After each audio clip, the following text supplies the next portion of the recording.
You might not influence the answer will be the same, but then you're adding something that says, oh, book this holiday, book this cruise, or buy this enchilada kit, which is $15.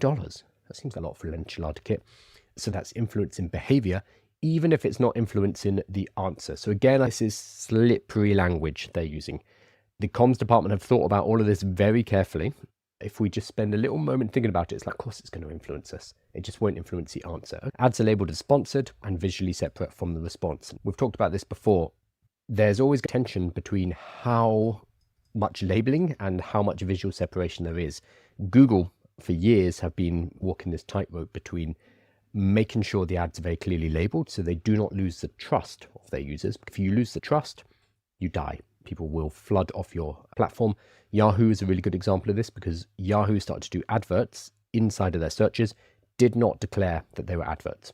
Instead, you could just buy the top organic. When people found out and they moved to Google, that was a big lesson for Google and other search engines. You have to label it, otherwise you're going to lose trust and people won't use your service.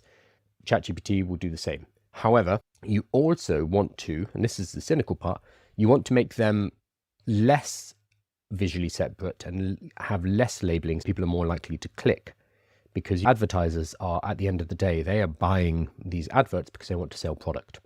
So if you have adverts that maybe they look like an organic link, then, and people happen to click on it and buy, well, maybe that's not the worst thing.